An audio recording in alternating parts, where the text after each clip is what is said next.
I'm Joel Chasnoff, and welcome to FIDF Live. Today's episode is all about saving lives. Sometimes lives are saved because of a split-second decision on the battlefield. Other times it's because of months, even years of intelligence that's been carefully collected to help keep the citizens of Israel safe. In our first segment, we join the soldiers of the Homefront Command as they participate in a nationwide simulation of how Israel would react in the event of war.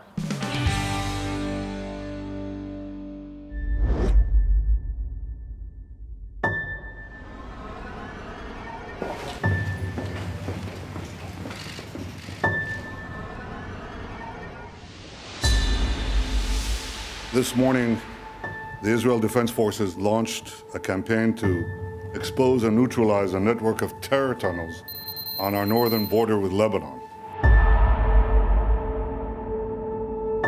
These cross-border terror tunnels were built by Hezbollah with direct support and funding from Iran.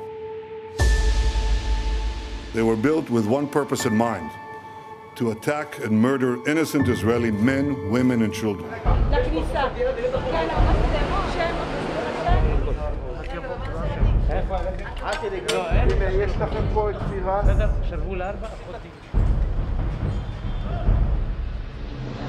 This drill is part of a week of what we call a national drill, which simulate a war in the northern part of Israel.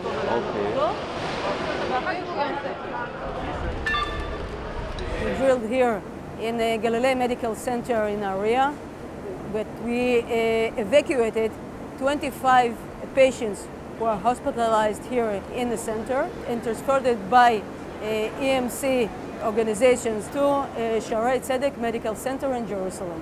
For us, it's highly important to work with the front command because worst case scenario, which is probably the probable case scenario, is that a missile attack will be very fearful throughout Israel, but mostly in the northern part because of Hezbollah's preparedness. We are also making several adjustments and drilling them in different kind of situation that can happen. Maybe it's a patient that deteriorates, maybe a patient that needs to be stopped in another hospital in the middle of it. The IDF has very strong connection with our hospital since we're the northern one in the region, just 6 miles away from the border with Lebanon. And we have a long history of collaboration with the IDF since we were the major hospital taking part of the humanitarian mission of the civil war in Syria. That granted us experience and connections with the IDF that allows us to be prepared for our next missions that can come any day. Guardian of Walls, several hospitals between south to center of Israel changed their operation methods altogether and put a lot of patients in the protective areas. That means that they change how they operate, how they treat. Although everything is green and nice and beautiful here, and we're happy to live here in the Galilee, we know that everything can change in a snap of a finger, and that we have to be prepared for our soldiers and for our community as a hospital that's ready to receive all the patients needed.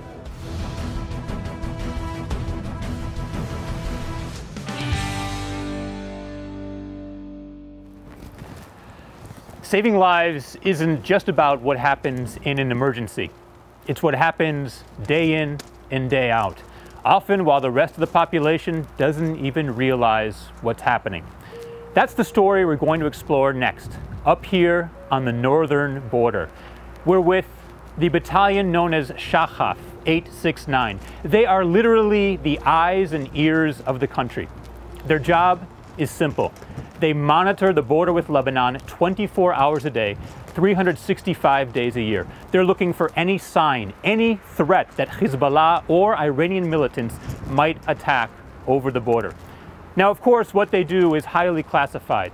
But today, we're going to get an inside look at what the soldiers of Battalion 869 do to keep Israel safe.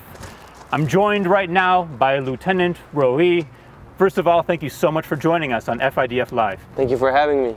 Now, we're very close to the border. Lieutenant Roee, I want you to give us a little bit of background geographically. Where exactly is Lebanon from where we're standing right now? If you look north, you can see red antennas all across the border. North of that is already Lebanon. We're less than a kilometer away. So less than a kilometer away from where we are right now. And what is the job of the soldiers of Battalion 869? The job of the soldiers of Battalion 869 is to monitor the border, keep watch on Hezbollah, and collect intelligence across all the Lebanese border with Israel, making sure Hezbollah doesn't cross or do any activities that they're not permitted to. Now, I know you can't go into deep detail, but what exactly are you looking for? We're looking for Hezbollah's facilities inside villages and towns. Most of the time they camouflage themselves into civilian territories, trying to stay under the radar. Our battalion's job is to seek them out, find them inside those territories, and pinpoint their location so we can gather intelligence for the next confrontation with the IDF. Lieutenant Roee, have you had any incidents or close calls recently that you can tell us about? A couple of months ago, right after Operation Guardian of the Walls, we were working together with paratroopers on the border. We were situated right near the fence, making sure to protect the border from all of the riots and the unrest that there was. We experienced Molotov cocktails thrown across the border at us, and we knew that our top priority, our main mission, was to make sure that no one comes across the border and hurts Israeli civilians. I want to hear about your missions itself. You leave the base and go out into the field to collect information. Can you tell us for how long, where you go, any details? Our missions typically last between 1 day to sometimes even a couple of weeks. We're usually situated right near the fence. Our battalion's main job is to collect intelligence about Hezbollah and all of their operations inside Lebanon, making sure to have the upper hand in the next confrontation, in the next war, making sure to really collect all intelligence from everything that happens from day to day and from their preparedness and connection to any other foreign enemy countries. I just want to get this straight. Sometimes you'll go out for weeks at a time, even in winter up here in the north where it's snowing and cold, and you're living out there in the field. Exactly, that's what we're trained for. I can say from personal experience that I've gone for a couple of weeks many times and not only once. It's something that's normal here, and the soldiers know how to handle this. Again, our top priority is to make civilians safe, and we're willing to put ourselves on the front line to make sure no one crosses the border. And Lieutenant Roee, you mentioned civilians. I just want to remind viewers that up here in the north, it's a very diverse part of the country. We have Jewish populations, of course, but also Muslim, Christian, Druze, and the IDF, when they do their work, is defending all of them, correct? That's correct. Now, Lieutenant Roee, I would imagine there's a lot of teamwork involved in these kind of operations. Can you tell me about how you work with other units of the IDF? Well, protecting the border is no easy task. It's a complex operation that requires a lot of forces to work together. On a daily basis, we work with infantry, tanks, and women in observation posts that look out on the border, similar to us, making sure we work together to get the absolute full picture of what's happening on the border 24/7. It's a full-time job, and we can't do it alone. I want to focus on that element of full-time job. How do you maintain the state of readiness when you're literally working 24 hours a day, 365 days a year? The threat on the border is real. It's not something we have to imagine. Every soldier in our battalion has experienced the threat. That's why we're ready. Lieutenant Roee, thank you so much for spending some time with us, and thank you so much for the work that you and your soldiers do. Thank you for coming to visit us.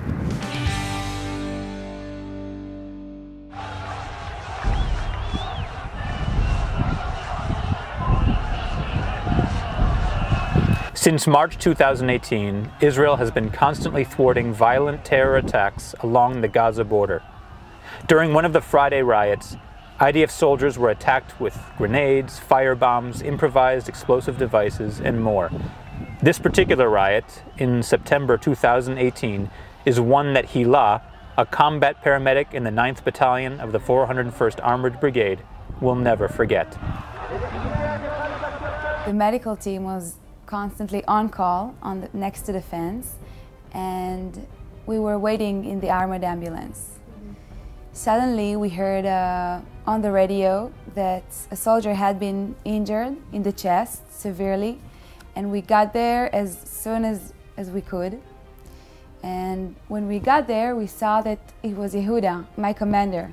In that moment, when I realized that it was Yehuda, I was shocked because I was not used to see him as a commander in such a fragile situation. Yehuda's condition was deteriorating quickly. I saw that he is holding his chest with his arm and really struggling to breathe. So I saw that he has a shrapnel that got into his lung, and I checked his wrist and there was no pulse. In that moment, I understood that this is a very critical situation and I have to act quickly. So we were driving in a really huge and armored vehicle, and I have never done this procedure before, only on a dummy, never in the field and never in a moving vehicle. And Yehuda was struggling to breathe and having really a lot of pain, and I had to act. So I started from the regular needle, and he was in such pain and moved a lot, so I decided to improvise and take a different needle, and it worked. In the minute I pressed that needle into his chest and I checked his pulse, and I knew that he's going to be okay. When I came to the hospital to visit Yehuda, I saw him there sitting in his bed with his friends and family surrounding him, smiling and talking, and for me it was an amazing feeling because few hours before I saw him struggling to breathe, and now he's laughing and talking, and for me it was a really special thing to see. So I was presented with a special certificate of appreciation from the commander of the Southern Districts. I was really honored to get that certificate of appreciation, but I also feel that it was just doing my job as a combat paramedic. After I finished the army, I took some time to travel and flew to South America, but I had to come back because of COVID. So I decided to take part in the national efforts to fighting COVID in Israel, and I worked as a paramedic in the hospital. And I really, really wanted to study medicine, and now I'm here in the Ben Gurion University of the Negev, and it's really exciting for me because it's a huge milestone. Looking back at the whole journey that I went through, I started as a soldier in the IDF, and now I'm here studying medicine and starting my journey as a doctor. Saving lives is one of the core values of the IDF. In Judaism, we say that he who saves one life, it's as if he has saved the entire world. To all of our FIDF supporters, we thank you and we wish you a happy Thanksgiving and a Chag Sameach. Happy Chanukah.